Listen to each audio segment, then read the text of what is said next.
No, I'm not talking Jessica Biel. No, I'm not talking prequels or remakes. I'm talking about Tobe Hooper. I'm talking about Gunnar Hansen. I'm talking head cheese. So let's break out the sledge, because we're going to talk about it right now. That's right, Horrormaniacs. Welcome back to another episode of House of Wax. And you can't ignore the movie that we're covering today. The infamous, powerful, stick-in-your-brain 1974 Texas Chainsaw Massacre. So just like always, as I recommend, if you haven't seen this movie, stop what you're doing, stop this show, go check it out, because it could be the most important movie in horror history. So let's take off that padlock from the freezer and let's go. You have killed, and you will kill again.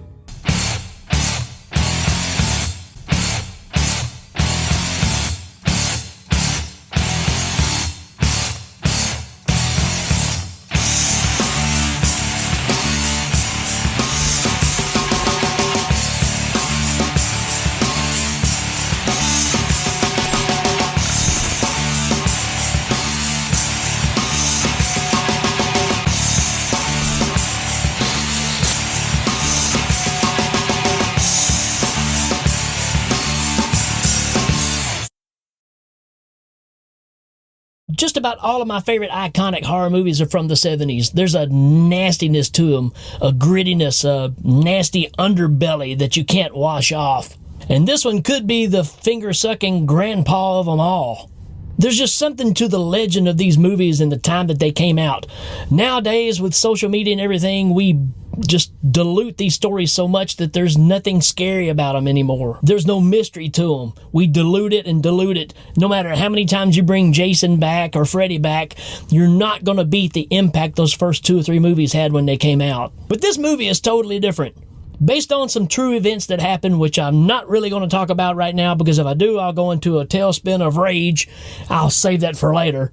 But anyways, Tobe Hooper was told a story of this guy that was killing people back when he was a kid and hanging them up and skinning them alive, and that really made an impact on him, which later on he decided to use and make a movie. Also, this story that I heard is the inspiration for several other horror movies that will possibly be coming up on the show as well. But this movie just changed everything as far as horror movies go, and it happened in one year, 1974. So for all you newbies into horror, this is a crash course in showing you exactly where everything kind of began for a slasher flick.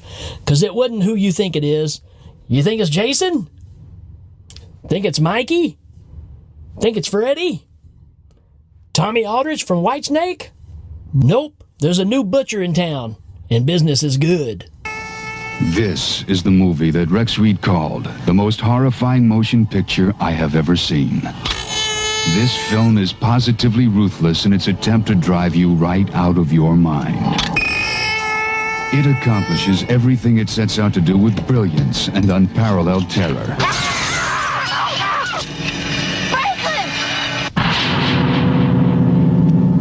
This is the horror movie to end them all.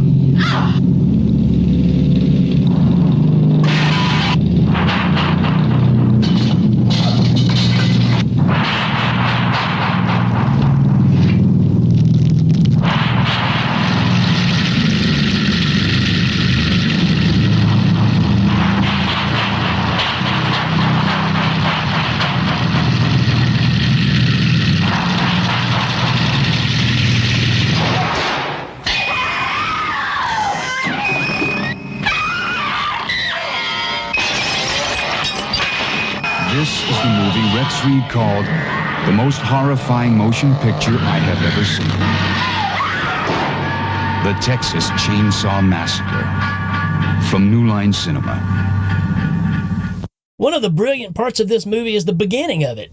When you're setting up the dialogue, it's scrolling across the screen, and you got a young John Larroquette, that's right, the guy from Night Court, reading these words, and it's very, very effective. Very, very long lives. They could not have expected, nor would they have wished to see as much of the mad and macabre as they were to see that day. For them, an idyllic summer afternoon drive became a nightmare. It makes you question the reality of this movie already. Could it be real? Yeah, sure it could be. Then the movie starts off with just pitch black and you're hearing some shuffling and some panting going on. And then you hear that infamous sound that every horror fan that knows this movie has nightmares about. Such an iconic sound. Sounds like this. And along with this sound, you get a peep show of some body parts. Not giving you a whole lot of information, but just enough to make you catch just glimpses of what's happening. Pretty disturbing stuff. It's really a pure case of less is more, and it drives you over a cliff just like Conway Twitty's Pompadour. Yes, folks, another example of this is how you open a movie. Then it breaks into daylight, and you've got a scene that's up close on a face, a decayed face, and it starts backing away. And you're hearing a news report at the same time of some grave robbing that's been going on. And there's this monstrosity mounted onto a tombstone that's sitting there. It's basically different body parts chicken wired together to make basically a statue. It's pretty messed up. And even from that, to disturb you even more, when we bring up the title of the movie and the sunspots that we see going on the screen, the background music is just noise. Oil storage units continue to burn out of control at the huge Texaco refinery near the Texas-Louisiana border. 3 storage units exploded into flames during the night, killing at least 3 workers and injuring a dozen more. Firefighting units from 3 Texas cities continue to battle. Really unlike anything I've heard in any other movie. It drives you crazy. And this is going to lead us right into our ensemble of 70s grooviness. We have Sally and her pea-bucket paraplegic brother Franklin, who just drives everybody insane. And then there's Sally's boyfriend Jerry. And then there's Kirk and Pam. This is your ensemble. Kind of similar to, if you remember from Evil Dead, the first episode. Very small group, confined, easy to work with. You don't have to learn a lot with this. That's another thing that makes it great. So our group is cruising along in an avocado green van in the summertime in Texas. So they stop on the side of the road so Franklin can visit the wizard. And while he's there, this big truck comes rolling by, a big semi-truck. And I guess from the gust of the wind from the semi-truck, it basically makes his wheelchair start rolling down the hill. And he chunks the pea bucket in the air, flies out of the wheelchair, rolls on the ground. Yeah, this is what we're dealing with. It kind of already sets up the fact that you don't like Franklin, especially when they get back in the van, he's complaining about being hot. Well, you're in Texas in the summertime, dude. That's just the way it is. So this trip they're taking is to go to the graveyard where Sally's grandfather is buried, because they want to see if his grave's been messed with, because they heard the news report of somebody digging up the graves. So they just want to go and confirm that nothing's been done to his place, right? So that's what this mission is all about, going to visit a cemetery. And then when they get there, with some crazy dialogue, there's a crazy drunk guy that's just sitting in an old wore-out tire that's laying on the ground and just talking out of his head. I kind of wish they would have picked this guy up and took him with them later on. Man, that'd been a whole different movie. I'd just like to see the adventures of crazy drunk guy. They say it's just an old man talking. You laugh at an old man. There's them that laughs and knows better. So after seeing the graveyard, they decide that they want to go and see the old house that they kind of grew up in, the old farmhouse that their grandparents had. So now they're just on a road trip to go check this place out. On the way through, they drive by an old slaughterhouse, and apparently this thing really smells bad. By the look of Franklin's face, though, it looks like he might have dropped a deuce back there in the back and just blamed it on the smell of the slaughterhouse. I don't know. He's got a crazy-looking face, that's for sure. So during this conversation, Franklin decides to describe how you actually kill a bunch of cattle in a slaughterhouse. Perfect conversation starter. Sometimes it wouldn't kill them. I mean, they'd skin them sometimes even before they were even dead. Oh, that's horrible. Yeah. People shouldn't kill animals for food. Oh, well, they don't do it like that anymore. And then Franklin decides he's going to do some freestyle beatboxing. Way before the fat boys. Roll it. Then they stop and pick up this guy. Obviously, this guy's a few sandwiches short of a picnic. Then they put him in the van, and the tension is incredible right here. Well, I think Franklin's messing around, and he has his knife out. He's messing with it. And this crazy dude takes the knife away from Franklin and then cuts himself with it. I guess it's just his way of saying, hi, I like to party. I don't know. Oh, come on. What are you doing to yourself? Oh,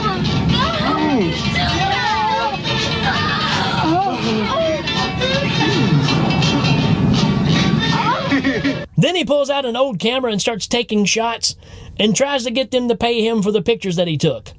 Being that the pictures were basically total crap, they say, "No thanks, dude."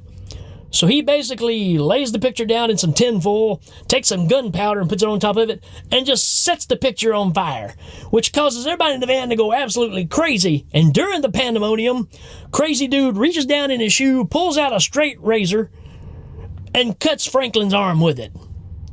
Needless to say, they pull the van over, kick the dude out.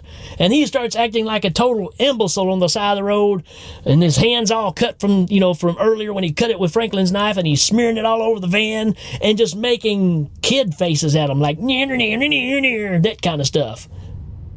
Bizarre. Welcome to Texas. So further on down the road, they stop to try to get some gasoline, and this is back in the 70s when they had the gas wars going on, so nobody had any gas. And this scene right here, man, where they pull the van up to the gas station, and this poor mongoloid that comes out to wash the windows, you can't even listen to the dialogue that's going on because you're just watching this guy roll back and forth, staring at the sun, trying to wash the windows on this van. I really think this big-headed mongoloid guy washing the windows needed his own spin-off movie from this. But the owner of the store starts talking to the kids and finding out they're talking about going down to this old house, and he's telling them, hey, you don't need to go mess around these old houses. That could be dangerous. So he's trying to warn them not to go. So now look, you boys don't want to go mess around no old house? So in the process, they don't get any gas. There's no phone to use. So they're just kind of stuck. But they do score on some mighty good barbecue. So now they arrive at the old house, and it's 70s hookup time. Yeah!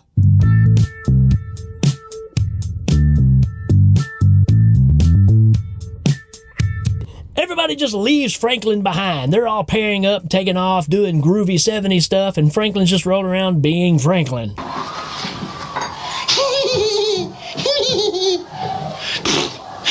on, Franklin. It's going to be a fun trip. And while being upset, Franklin decides to start working on his beatboxing again.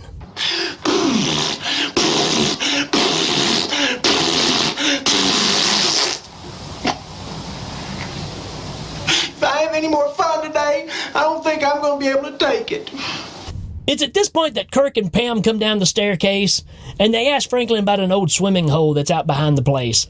Franklin kind of tells them where it is, and they just take off. When they get close to where the old swimming hole was, which obviously is not even any water anymore, they hear a generator running. Well, Kirk's thinking, well, if they got a generator, they've got gas. Maybe we can get some gas and we can get on out of here. So Kirk knocks on the door. Nobody's answering, but he hears a noise. So he steps inside, hears even more noise, and Kirk becomes Hamburger.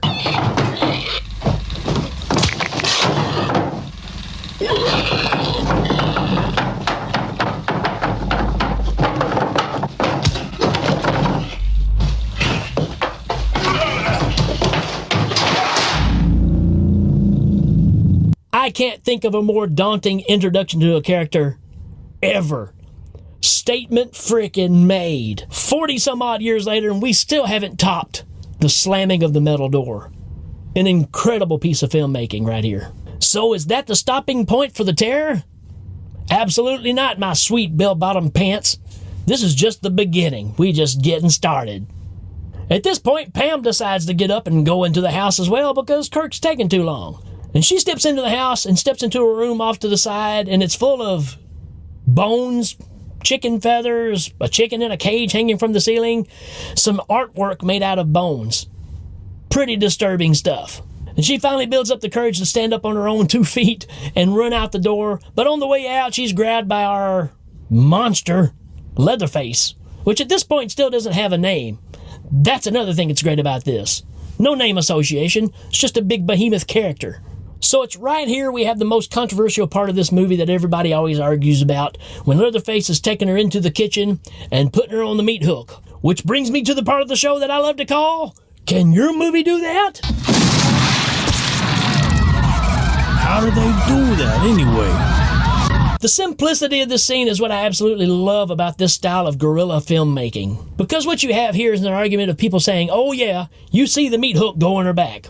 Obviously, watching the film here, you don't. But here's what's brilliant about it. They made a harness out of pantyhose that kind of went across the midsection here. And when they hung her on the hook, they did the shot where you see the hook turning at her, they go to put her on it, and then it does a real quick edit, which is another brilliant thing about this movie. There's really no blood in this movie. Very, very little. But it's known as one of the goriest movies ever made. The fact of you see the hook, you see her back's going towards it. They do a quick edit, and they basically just turn the hook the other direction, took this pantyhose and strapped it over it and had it around her body. So when they set her on it, you kind of get a little jerk action, which makes it look like contact, like the hook's going in her back. It's absolutely brilliant. Possibly a mistake? Maybe. But it's a brilliant mistake. And to this day, we still argue over, yes, you see the meat hook go in her back. That, my folks, is great filmmaking. When you don't even see it and you think you see it. Incredible. We have the technology where we feel like we have to show everything. But like I said in the past episodes, there's nothing more frightening than what's in your own imagination.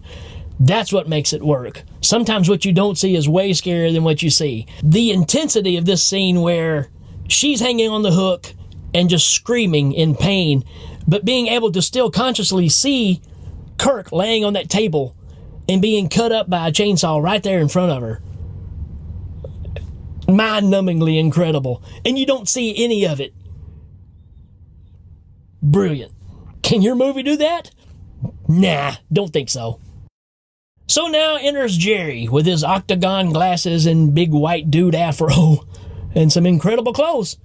And he's going to go look for our first two that disappeared and went to the house, who are now sausages. And during this time, Sally and Franklin have some nice family time. Sally? What now?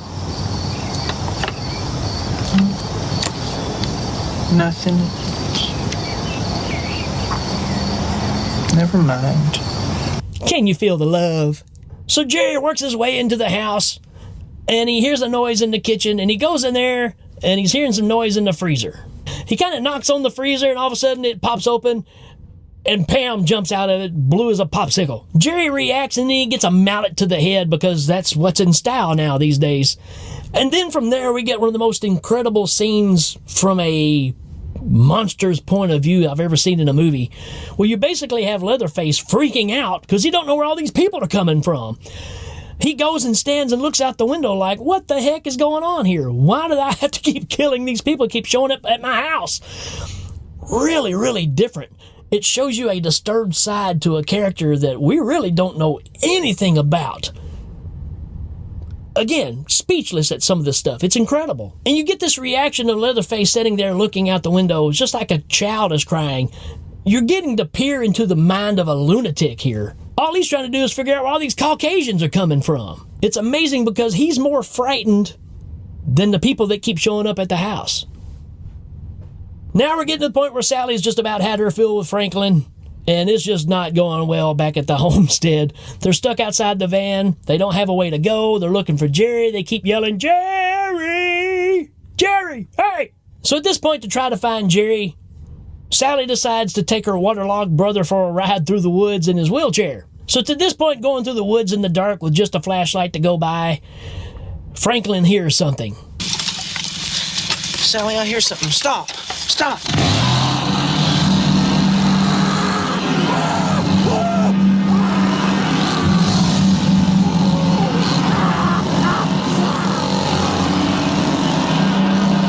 That's the end of Franklin.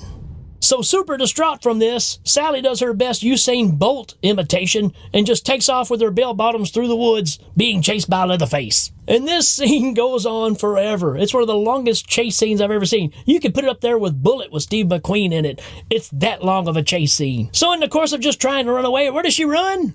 Right to the house where Leatherface lives. So she runs inside the house, slams the door and locks it, runs up a flight of stairs and finds an old couple, and I mean old, like really old. The decoration for this room is just so disturbing. And the fact that they're just sitting there in these chairs, and I guess that's their dog, it's been mummified, that's there beside them. But she goes up to them asking for help, and then she realizes but I think these are dead bodies. So she takes off and runs back down the stairs. And during this time, Leatherface is just cutting the door open so he can get in to get after her. And when he finally breaks through and she comes down the steps and she screams, it scares him. I love this part of the movie because it's almost like a natural reaction, but I think he literally gets scared. Ah! So Sally decides to go back up the stairs, and she just says, screw it, and just jumps out a window. And with a quick change of a wig and a stunt person, she lands on the ground and takes off running again. Leatherface comes downstairs right back after her. There's some scenes in here, another chase scene. Some of these shots are even nightmarish of them running through the woods, the way that it's shot and the way the Leatherface is just chasing after her. Some of these were used for the advertisements back in the day. Truly scary looking stuff, guys. So now she's just free will burning across the woods again, going a different direction because she knows they don't want to go back to the house. So ends up running all the way back to where the gas station is. So she thinks she got to the gas station, she runs in, and the owner's sitting there. And then we got more chaos. She goes in and can't even hardly speak because she's so shocked from everything she's just experienced. And the owner of the place is trying to calm her down, and it's just not going well at all. So the owner of the store says, you just sit here and calm down. I'm going to go get the truck and we'll take you somewhere. During this point when he's gone, she looks over at the barbecue and realizes the barbecue is not barbecue. Then the truck pulls up to the door and the owner comes out and comes into the shop with basically a big potato sack and some rope. And he's basically telling her that he's going to have to tie her up so he can take her somewhere. This is almost kind of comical here because he starts beating her with a broom. Well, you'll see. Scenes ever in a movie, he starts whacking her in the head with a broom, and then he ties her up, throws her in the floor of the truck. While he's driving, he's taking a stick and he's just poking her and laughing the whole time. It's really messed up stuff, man. So what do you think he's taking her in all this time? Where do you think he's going to? You guessed it. Back to the crazy house. That's where it's all coming from. So on the way to the house, out in the driveway, there's crazy Knuckle Chucks out there, the guy that was the hitchhiker early on that cut himself and smeared the blood on the van. So you're finding out, that's right, Chuck U. Farley and a whole family. We got a whole crazy family of head cheese-eating lunatics right here. And upon arrival at the house, we get the most iconic line from the movie. Here it is. And what ensues here is one of the most unusual, nerve-wracking scenes ever in movie history. This is not what people expect when they hear Texas Chainsaw Massacre, if they've never seen this movie or not. Obviously, as you get older and you've watched it a few times, this is exactly what you think of. But as a newbie, all you think is a dude and a chainsaw and lots of gore. No, it's all about this dinner scene right here. This part of the movie is relentless at making you uncomfortable all the way through it. Basically taking Sally and strapping her down into literally an armchair, and they're having a family dinner, and they're laughing and looking at her and calling her names, and it's just so bizarre and so scary. I know where you get the story of how the family works. They all have particular jobs that they do. And the other thing that's cool about this Leatherface character is he changes his faces, and he basically becomes a different person with each face that he changes. Very disturbing, but something you don't really see anywhere else. When he's the butcher, you get the big manly face. When he's the mother, he's wearing the older lady face, and he's got like a wig on and an apron. He's like cleaning up around the house. And then when it's time for dinner, he puts on his best makeup, his best mask, and he's ready to party. You like this, Dave?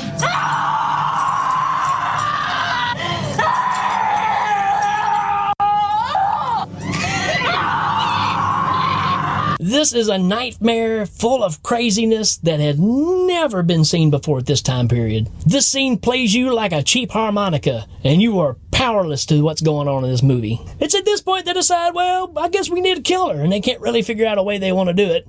So during the conversation, they decide, hey, let's let Grandpa kill her. Well, who's Grandpa? Well, remember when she ran upstairs earlier and was yelling at the old couple for help? One of those is Grandpa. So they're basically decided they're going to let Grandpa take a small sledgehammer and whack her in the head like he did back in the day when he worked in the slaughterhouse. That's the madness that's going on right here. So to get him up and going, get him primed up, they take Sally's finger and they cut her finger and they stick it in his mouth. And he starts sucking on it like a baby and starts like coming to life, right? So crazy. So crazy. And to think about this too, this movie has a lot of histories of things that kind of went on when they made this movie. When they cut her finger, they really cut her finger. There's documentaries out there that are all about the making of this film. And when they shot all this dinner scene, they were literally going insane. It was the middle of the day. They had it all blacked out. So they were shooting this stuff supposed to be nighttime, but during the day. Building was just totally burning up. It was so hot. They're stuck in these clothes, shooting for like 12 hours straight. And then on top of that, they said the heat in there was so bad that all that meat and stuff that was laying on the table, you could literally see it decomposing before your eyes. At one point, when they were working on cutting her finger, they had a piece of tape that covered the edge of the knife to keep it from cutting her, and had a little tube on it to spit the blood out on her finger. And then Gunnar Hansen said they shot this thing like 40 times and never could get it to work, so he actually just peeled the tape off. And when they said, roll, he cut her finger. That's movies right there for you, folks. So at this point, they take Sally and they bend her over, and they got a big bucket on the ground, and they got Grandpa a little small sledge, and he's trying his best, but he's just not what he used to be. His hammer just didn't hold up like it used to, and he's trying his best to whack her in the head. It's almost kind of comical, but frightening at the same time. You know how people react to things? Some people laugh at things when they get scared. That's kind of how this thing is. It's so bizarre that you don't know what you're supposed to do. Again, the brilliance of this film. Come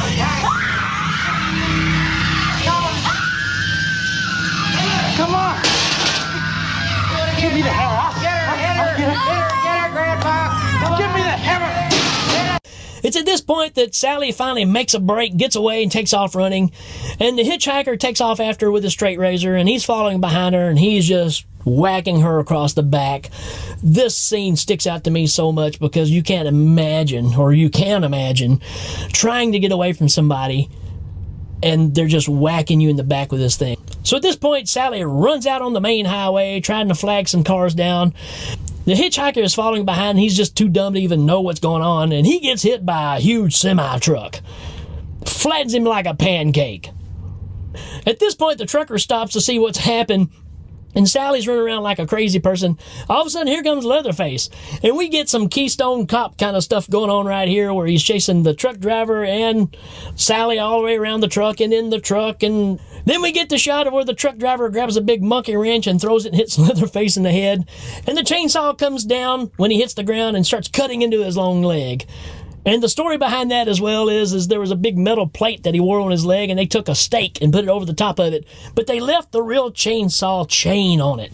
So when he goes down to cut his leg, Gunnar Hansen thought he really cut his leg because the heat of that chain hitting that metal plate that was in there was extremely hot, and he thought it was going into his leg. And when he grabbed it, you see it in the movie, and he grabs it, and you see that meat kind of hanging out from that steak that was kind of coming up, and some blood come up. He really freaked out. He thought he was cut. Anyways, at this point, the trucker's just hoofing it. He's getting out of there. He's leaving. Leatherface gets up, and he starts hobbling towards Sally. Sally flags down an old guy in a pickup truck, jumps in the back of it, and narrowly escapes while Leatherface is just real close to her, swinging that chainsaw at her.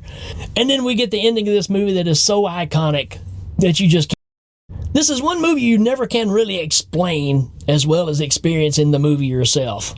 Because you know what's really scary about this movie? It's the mocking. It's the taunting. It's the fact of it's a family working together, not just some crazy lunatic. This is a family business. There's just something so disturbing about a family that can take these deranged ideas and make it lucrative, but then they act like school kids who just want to see you cry and make fun of you more than anything else. This really messes with your head when you're watching this movie. And the scenery within the cinematography of this thing is so realistic, it's kind of beyond what we even capture with reality TV anymore. That grittiness, man. It's almost like you feel the dust on you from the town. It's just that nasty of a movie. Some movies really, really benefit from that grittiness, and this is definitely one of them. Which also might lead up to why everybody thinks this thing is so real. Which is something I'm going to talk about right now in a segment that I love to call Rick's Rant.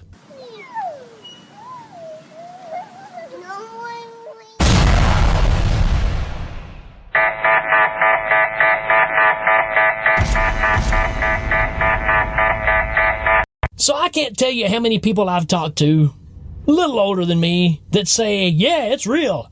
I remember when it happened. And I always have to clarify, well, yeah, it kind of happened, but it didn't happen in Texas and it didn't happen with a chainsaw. And this isn't like one or two people. I'm talking about a lot of people who really claim this thing is real. So I don't know where they got their wires crossed. There's even people out there that claim that they had families that were around there when this thing happened. That's what's crazy about it. Sorry, folks. It didn't happen. That's when I tell people like this, hey, it's okay, because I've got a little alien I carry around in my pocket who injects some kind of chemical into my brain, and I take him around and I pull him out of my pocket and let him eat other people's brains while we're walking the streets. It can happen. That's my story, and I'm sticking to it. So people, do your research before you start spreading these lies around. It's just ridiculous. Believing this crap is almost as dumb as asking Jason Voorhees for instructions of how to get to an Old Charlie's.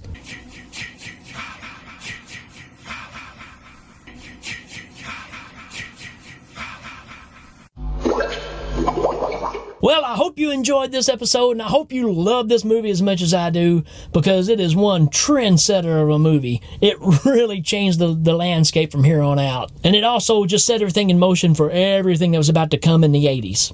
The big mistake we're making now is trying to turn Leatherface into a character like a Jason or a Freddy. These people with these backgrounds of who they were and trying to make them this icon that never dies. Man, Leatherface is way, way scarier when he's a part of a family and has no background. You don't need a story of what this thing happening. Like I said, that opening scene where he hits Kirk in the head and slams that door, you can put any icon up against that, and they're going to lose every time. You don't need to know the backstory of all these things. They're scarier when you don't know. Every one of us is scared of stuff that we don't understand or we don't know. Once we break that code, we're not scared of them anymore. Look what happened to Freddy. Scary as heck first couple of movies. After that, right? Same thing. Leave Leatherface alone. I hope that we can just go back and appreciate that first movie and just leave it at that. So let's not try to make him another Michael or a Jason or a Freddy. Man, let's just leave him part of that twisted puzzle that is the family. And the Saw is family. Check you later.